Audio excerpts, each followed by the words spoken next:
Morning students, I hope you all are fine.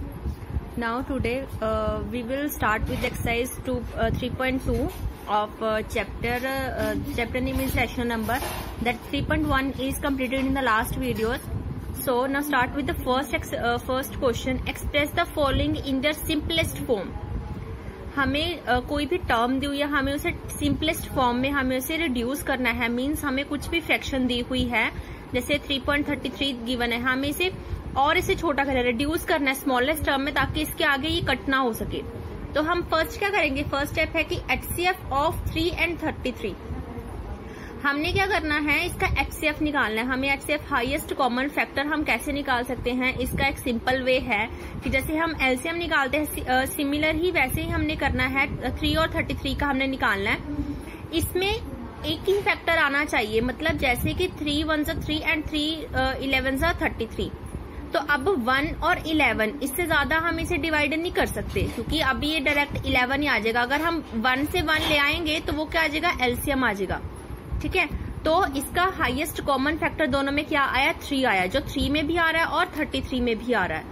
So divide numerator and denominator by 3. तो हमने divide कर दिया 3 से न्यूमिनेटर एंड डिनोमिनेटर को, तो क्यों आ गया -1/11. तो वो हमारी क्या आ गई, सिंपलेस्ट जो फॉर्म आ गई इस टर्म की. तो सेकंड है, सेकंड में भी सेम ऐसे ही है. तो उसमें भी क्या करना है, आपने सबसे पहले आपने जो न्यूमिनेटर एंड डिनोमिनेटर को हमने क्या करना है, उसका HCF लेना है, हाईएस्ट कॉमन फैक्टर.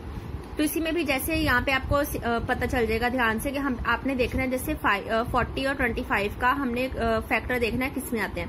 हमें पता अगर 40 और 25 के हम फैक्टर्स बनाए तो उसमें क्या आ रहा है, 5 हमारा कॉमन आ रहा है. तो अगर 5 उसमें कॉमन आ रहा है तो उसमें क्या होगा, कॉमन क्या आ रहा है हमारा, 40 और 25 में 5 कॉमन आ रहा है. जैसे 5 8 जा 40 एंड 5 5 जा 25. अब हम देख रहे हैं ये इवन नंबर है एंड ये ऑड नंबर है, मतलब ऐसी कोई भी टर्म नहीं है जो 8 भी जिसके टेबल पे आए और 5 भी आए. तो हम ये इसको यहीं पे रोक देंगे. तो इसका दोनों का कॉमन फैक्टर कौन सा आया, ओनली 5, जिसपे ये दोनों इजिली डिवाइड हो सके. तो बस हमने वही करना है, डिवाइड करना है 5 से न्यूमिनेटर एंड डिनोमिनेटर को. तो हमारी ये टर्म आ चुकी है. एंड नेक्स्ट चीज हमने इसमें भी सेम करना है, ये थर्ड पार्ट है. इसमें भी आप देख लीजिए 7 और 56 दोनों क्या है, ये दोनों प्राइम नंबर्स हैं. सॉरी 17 क्या है, प्राइम नंबर है. तो 17 किसी के टेबल पे नहीं आता, ओनली 17 और 1 के टेबल पे आता है. तो इसके कॉमन फैक्टर कौन सा हुआ, 1 हुआ. तो हमने इसे क्या करना है, 1 से डिवाइड कर देना है. Next question is find 2 rational numbers equivalent to each of the following. हमने 2 रैशनल नंबर्स निकालने हैं जो इसके इक्वलेंट हो. ठीक है, जैसे हमें यहाँ पे पता चला था, हम सिंपलेस्ट फॉर्म किसकी निकाल रहे थे, जैसे 3 और 33. इसको रिड्यूस करके क्या बन रहा था, 1/11. पर ये आया कहाँ से, यहीं से आया ना. तो ये क्या, ये टर्म कौन सी, इसके इक्वलेंट ही है. मतलब अगर हम इसे पढ़ें या फिर इसे पढ़े तो दोनों ये क्या है, सेम थिंग ही है, क्योंकि दोनों की वैल्यू क्या आएगी, बिल्कुल सेम आएगी. सो ऐसे ही हमें दिया गया 27/48. तो हमने क्या करना है, इसका हमने इसके साथ एक और रैशनल नंबर, इसके साथ वाले 2 हमने रैशनल नंबर निकालने हैं जो इसके इक्वलेंट हो. ठीक है, तो हम क्या करेंगे, पहले 2 से डिवाइड कर देंगे न्यूमिनेटर एंड डिनोमिनेटर को, वो जो टर्म आई वो, एंड फिर 3 से मल्टीप्लाई कर देंगे. फिर ये और ये, अगर हम इसको डिवाइड कर देंगे 2 से तो वो क्या आएगी, 27/48. तो ये भी क्या आ गया, इक्वलेंट आ गया. अगर हम इसे भी डिवाइड कर देंगे 3 से न्यूमिनेटर एंड डिनोमिनेटर को, तो भी ये टर्म आएगी. तो मतलब ये किसके इक्वलेंट आ गया, इसके. तो वो 2 टर्म्स कौन से, 2 equivalent rational numbers of 27/48 are कौन कौन से है, 54/96 एंड 81/144. सो सेम ही नेक्स्ट वाली टर्म है. हमने ये चीज भी हमने नोटिस की है कि अगर कहीं पे डिनोमिनेटर पे माइनस आ रहा है तो आपने उस डिनोमिनेटर वाले माइनस को न्यूमिनेटर में लेके जाना है. आप चाहे डायरेक्ट न्यूमिनेटर में ले आओ, चाहे आप सॉल्व करके, जैसे हम इसे डिनोमिनेटर के साइन को न्यूमिनेटर पे लाना चाहते हैं, मतलब डिनोमिनेटर हमेशा पॉजिटिव रहना चाहिए. तो हम क्या करेंगे, -1 से मल्टीप्लाई कर देंगे न्यूमिनेटर को भी एंड डिनोमिनेटर को भी.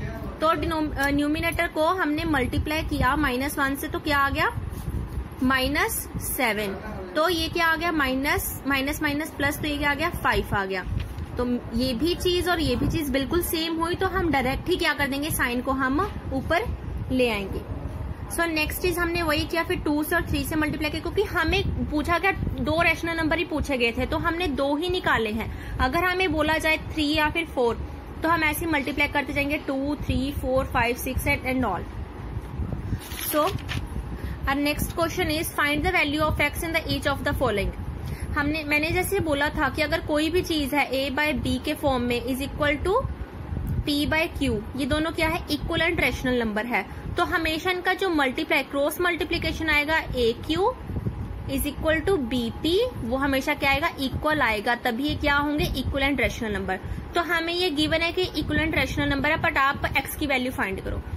तो हम क्या करेंगे, for 2 equivalent rational numbers AB upon CD, ये हमने फॉर्मूला लगा दिया, AD multiply BC, cross multiply होगा जो, वो हमेशा इक्वल आएगा.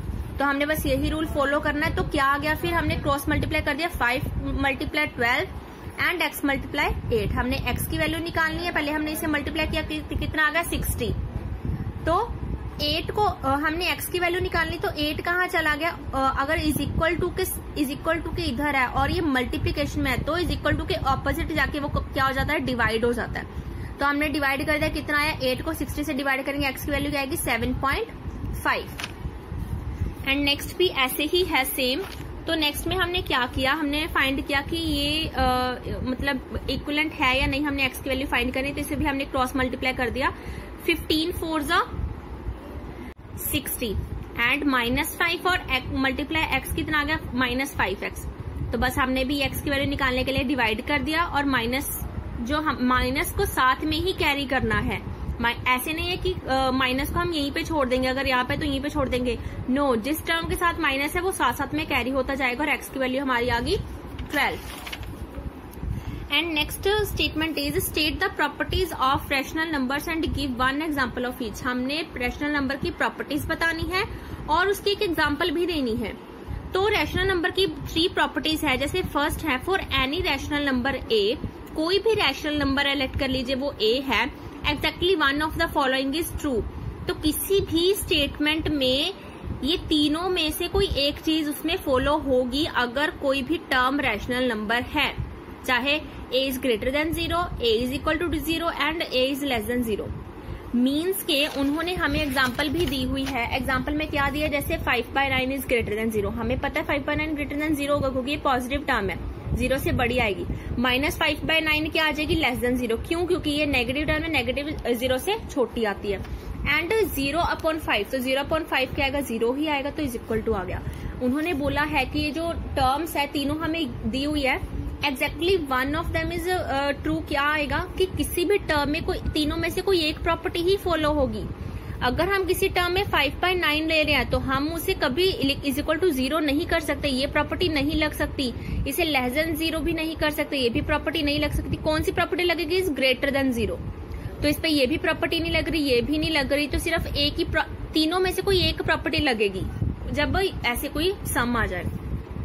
तो सेकंड प्रॉपर्टी क्या है, for any 2 rational numbers a and b exactly one of the following is true. अगर हमें 2 रैशनल नंबर्स गिवन है तो उसमें भी तीनों में से कोई एक चीज फॉलो होगी किसी एक टर्म में.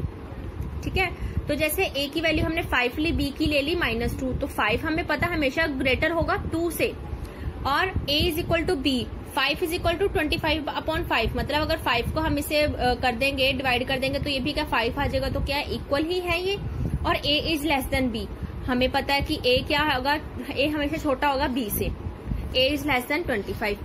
सो third is if a, b and c are rational numbers such that a is greater than b and b is greater than c, then a is greater than c. अगर हमें 3 rational numbers given है a, b और c, और हमें दिया हुआ है कि a जो बड़ा है b से, b बड़ा है c से, तो a भी ऑटोमेटिक क्या होगा, c से बड़ा होगा. For example, if 2 is greater then 1, अगर हमें गिवन है कि 2 क्या है, बड़ा है 1 से, और 1 बड़ा है -1/2 से. हमने बस वैल्यू पुट कर दी a की जगह, b की जगह, ठीक है, और c की जगह पे. अगर 2 बड़ा है 1 से, 1 बड़ा है -1/2 से, तो a भी किससे बड़ा होगा, 2 किससे बड़ा होगा, इससे भी बड़ा होगा, क्योंकि इसमें कॉमन क्या आ रहा है, 1 1 कॉमन आ रहा है. Okay, so next question is which of the following pairs represent the equivalent rational number.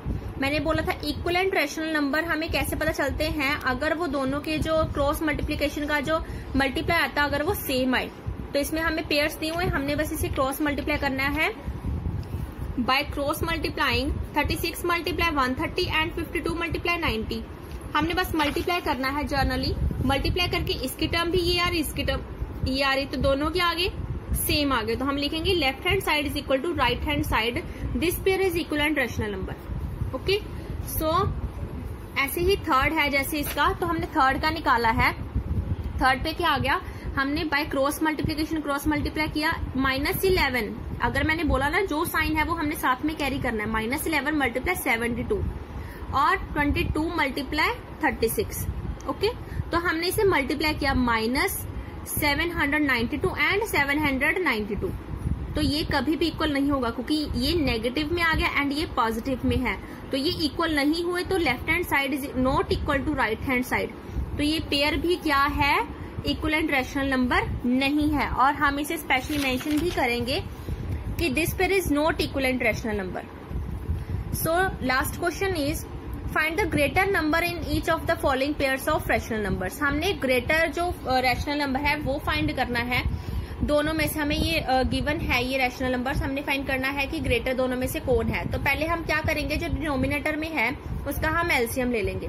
जैसे फ्रैक्शंस को जैसे a बाय बी प्लस सी और बाय डी को हम प्लस करते, कैसे प्लस करते थे, हम उसे डिनोमिनेटर को सेम करते थे। इसमें भी हमने पहले डिनोमिनेटर को सेम करना है। कैसे करेंगे, एलसीएम लेंगे डिनोमिनेटर्स का, तो एलसीएम लेके कितना आया, 80 आया। तो हमने डिनोमिनेटर्स को सेम करना है, तो 6/10 को हमने ऐसी चीज से मल्टीप्लाई करना है कि वो 80 आए। तो स्टूडेंट्स आपको अगर नहीं समझ आए कि 10 को किससे मल्टीप्लाई करें कि 80 आए, या फिर 16 को किससे मल्टीप्लाई करें कि 80 आए, तो आप 80 को 6 से डिवाइड कर दो। जो क्वोशंट आएगा उसे हमने मल्टीप्लाई करना है। ऐसे ही 80 को आपने 16 से डिवाइड कर देना है, जो क्वोशंट आया वही आपने मल्टीप्लाई करना है। तो आपको इजीली पता चल जाएगा कि हमने 16 को 5 से मल्टीप्लाई करना और 80 आएगा, और जिसे हमने डिनोमिनेटर में मल्टीप्लाई किया उसे ही हमने न्यूमिनेटर में भी मल्टीप्लाई करना है। तो ये दोनों टर्म्स आ गई। अब दोनों टर्म्स को कंपेयर करना है कि दोनों में से बड़ी कौन सी है।